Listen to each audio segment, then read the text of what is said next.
जून 2026. महाराष्ट्रभर एकाच वेळी अन्न व औषध प्रशासन विभागाच्या धाडी सुरू आहेत. गुटखा, पान मसाला आणि प्रतिबंधित पदार्थांविरोधात मोठी मोहीम उघडली गेलीये. फक्त 5 दिवसात 195 धाडी, 192 अटक, जवळपास 2 कोटी रुपयांचा माल जप्त. या मोहिमेच्या केंद्रस्थानी एक नाव पुन्हा चर्चेत येऊ लागते, तुकाराम मुंढे. महाराष्ट्रात काही अधिकारी त्यांच्या पदासाठी ओळखले जातात, काही अधिकारी त्यांच्या कामासाठी, पण काहींची ओळख त्यांच्या बदल्यांमुळे होते. तुकाराम मुंढे हे त्या तिसऱ्या प्रकारातील अधिकारी. 21 वर्षांच्या कारकिर्दीत तब्बल 25 बदल्या.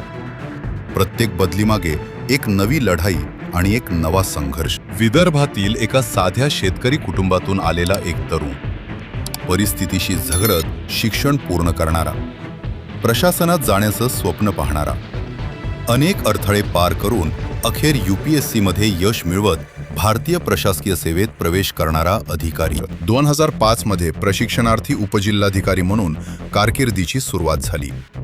तेव्हा कोणालाही कल्पना नव्हती की पुढील 2 दशकांमध्ये हा अधिकारी महाराष्ट्रातील सर्वात चर्चेत राहणाऱ्या अधिकाऱ्यांपैकी एक बनेल. जिल्हा परिषद, आदिवासी विकास विभाग, विविध प्रशासकीय पदे अशा जबाबदाऱ्या सांभाळताना एक गोष्ट स्पष्ट दिसू लागली: नियमांमध्ये तडजोड न करणे, फाईलवर सही करण्यापूर्वी प्रत्येक गोष्ट तपासणे आणि गैरप्रकार दिसल्यास थेट कारवाई करणे. जालना जिल्हाधिकारी म्हणून काम करताना अनेक निर्णय चर्चेत आले. शासकीय यंत्रणेत शिस्त आणण्याचा प्रयत्न सुरू झाला. काहींना तो धाडसी वाटला, काहींना कठोर. 2014 मध्ये सोलापूर जिल्हाधिकारी पदावर असताना त्यांनी अनेक प्रशासनिक सुधारणा राबवल्या. कार्यालयातील विलंब, गैरहजेरी आणि शासकीय कामकाजातील त्रुटींवर त्यांनी थेट कारवाई सुरू केली. 2016 मध्ये नवी मुंबई महानगरपालिकेचे आयुक्त म्हणून नियुक्ती झाली. शहरातील अनधिकृत बांधकामे, नियमभंग आणि आर्थिक व्यवहारांवर त्यांनी मोठी मोहीम सुरू केली. यानंतर त्यांची प्रतिमा सिंघम अधिकारी म्हणून अधिक मजबूत झाली. मात्र प्रत्येक कारवाईसोबत विरोधही वाढत गेला. राजकीय दबाव, प्रशासनातील नाराजी आणि विविध हितसंबंधांच्या संघर्षामुळे त्यांची बदली झाली.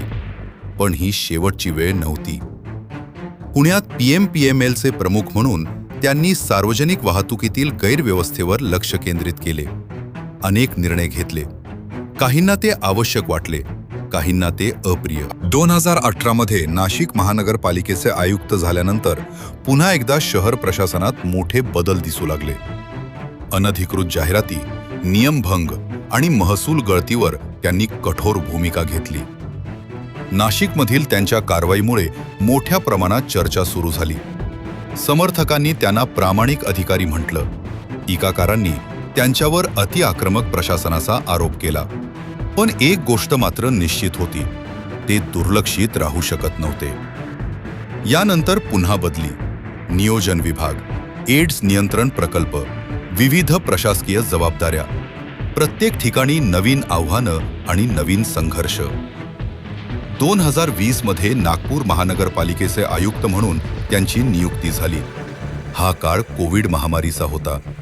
संपूर्ण यंत्रणा तणावाखाली होती, संसाधनं मर्यादित होती आणि लोकांच्या अपेक्षा अमर्यादित. कोविड काळात घेतलेल्या निर्णयांमुळे ते पुन्हा चर्चेत आले.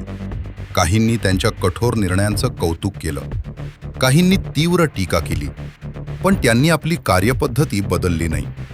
पुढील काही वर्षात महाराष्ट्र जीवन प्राधिकरण, मानवाधिकार आयोग, आरोग्य सेवा आयुक्त, पशुसंवर्धन विभाग, मराठी भाषा विभाग, कृषी आयुक्त अशी अनेक पदे त्यांनी सांभाळली. बदल्या सुरूच राहिल्या. 2025 मध्ये दिव्यांग कल्याण विभागाचे सचिव म्हणून काम करत असताना पुन्हा एक नवीन आदेश आला. त्यानंतर 2026 मध्ये आपत्ती व्यवस्थापन विभागात नियुक्ती झाली. मात्र काही काळातच ती बदलण्यात आली. मे 2026 तुकाराम मुंढे यांची नियुक्ती अन्न व औषध प्रशासन विभागाच्या आयुक्तपदी झाली. काही दिवसातच राज्यभर मोठी मोहीम सुरू झाली. गुटखा आणि प्रतिबंधित पदार्थांविरुद्ध धडक कारवाईचे आदेश देण्यात आले. 1 ते 5 जून 2026 महाराष्ट्रभर 195 धाडी, 192 अटक, कोट्यवधी रुपयांचा प्रतिबंधित माल जप्त. धुळे, नांदेड, पुणे, धाराशिव, मुंबई अशा अनेक ठिकाणी कारवाया सुरू झाल्या. प्रशासन पुन्हा एकदा सक्रिय झाल्याचं चित्र दिसू लागलं. पण प्रश्न अजूनही कायम आहे.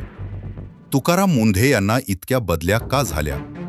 त्या त्यांच्या कामाचा परिणाम होत्या की व्यवस्थेतील संघर्षाचा? याचं उत्तर प्रत्येकाचं वेगळं असू शकतं. एका बाजूला 25 बदल्या, दुसऱ्या बाजूला भ्रष्टाचाराविरोधातील कठोर प्रतिमा. समर्थक त्यांना प्रामाणिकतेचं प्रतीक मानतात, टीकाकार त्यांना वादग्रस्त अधिकारी म्हणतात. पण 2 दशकानंतरही एक गोष्ट बदललेली नाही. तुकाराम मुंढे हे नाव महाराष्ट्राच्या प्रशासनात आजही चर्चेच्या केंद्रस्थानी आहे. महाराष्ट्राला अशा अधिकाऱ्यांची गरज आहे का? हा निर्णय आता तुमचा.